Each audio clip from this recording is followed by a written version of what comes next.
안녕하세요. 치유생사 더 좋은 사람입니다. 오늘은 덴투의 프로그램을 보면서 근간 치료를 청구하는 과정을 공유 드릴게요.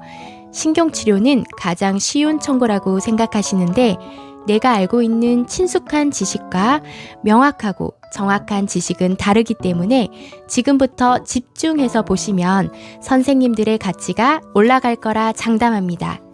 우리 뿌리를 탄탄히 내린 후 놀라운 속도로 자라는 대나무처럼 같이 성장해봐요.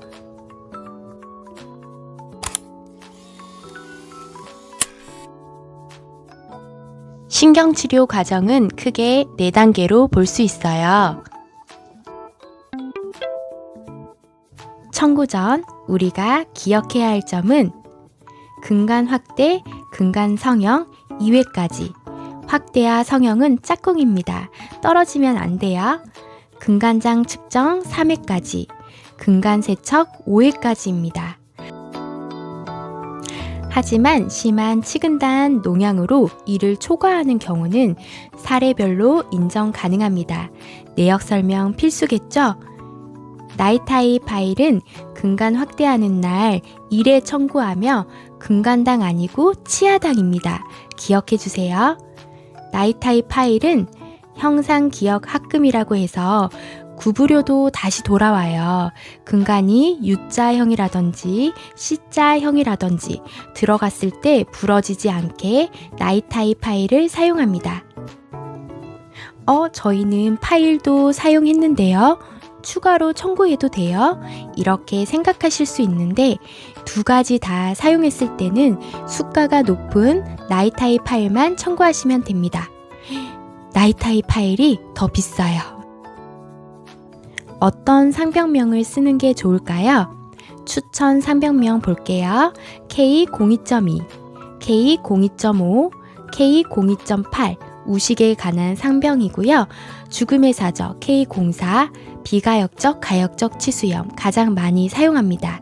그리고 파절 관련 상병과 탈구 관련 상병도 가능하니 참고해 주세요.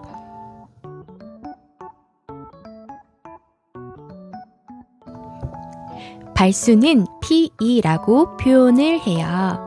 산정 단위는 1근간당입니다.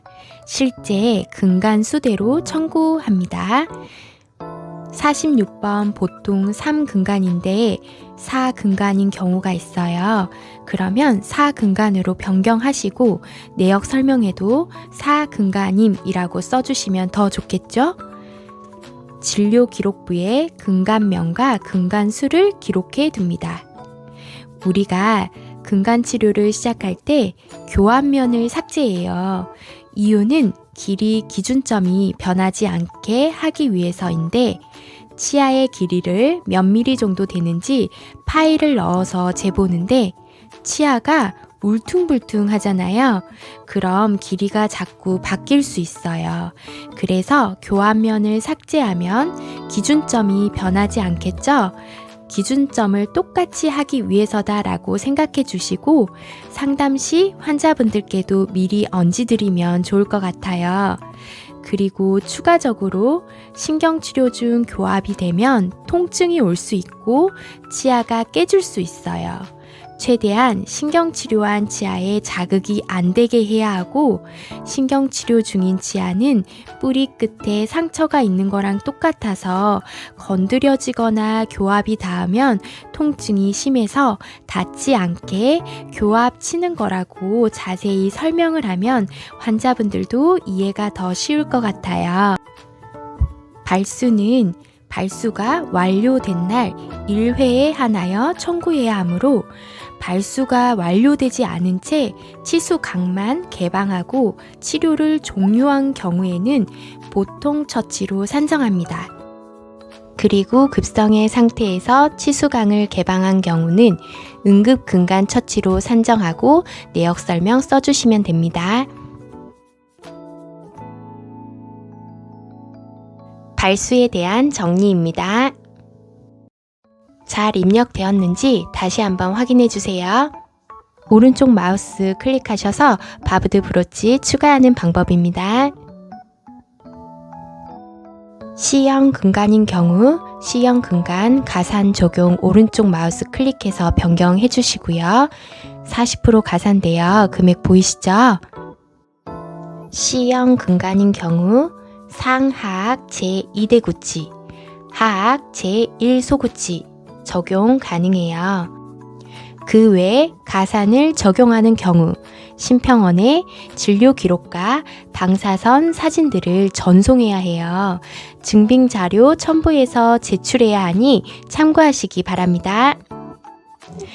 그리고 근간장 측정 검사 시 루트GX 장비 신고가 필요해요. 보건의료 자원 통합 신고 포털에 들어가서 하면 됩니다. 현황 신고 변경, 일반 장비 현황 신고, 신규 등록해 주시면 돼요. 정보마당에서 의료 장비 종합 정보조에 들어가서 장비 대분류, 대분류 목적, 품목 분류 클릭하고 조회하시면 정보가 보입니다. 등록 확인은 마이 페이지에서 클릭, 스크롤 내리면 치수 진단기, 치과 근간장 측정기라고 확인하시면 됩니다. 마지막 근간 충전입니다. 측방가압, 수직가압을 통한 완전 밀폐 후 산정 가능한데 근간 충전 동시에 GI 코어를 시행한 경우에는 와동 형성 충전으로 청구하며 근간 충전, GI 코어 각각 100% 산정 가능합니다. 그리고 근간 충전을 하기 위해 각도를 달리하여 2매 이상 촬영한 경우에는 치근단 동시 2매로 산정. 근간 길이 확인을 위한 방사선 촬영을 할 경우 촬영의 목적이 다르기 때문에 동시 촬영이 아닌 각각 100% 산정 가능합니다. CT 촬영은 비정상적으로 계속적인 동통을 호소하는 경우 정확한 진단이 필요해서 청구 가능하나 보통 첫째 날, 둘째 날 청구 시 삭감될 수 있으니 유의해 주세요. 지금까지 근간 치료에 대해 알아보았어요. 도움이 되셨다면 구독과 좋아요 눌러주세요. 영상 제작에 큰 힘이 됩니다. 궁금한 점이 있으시면 댓글로 문의 남겨주세요. 감사합니다.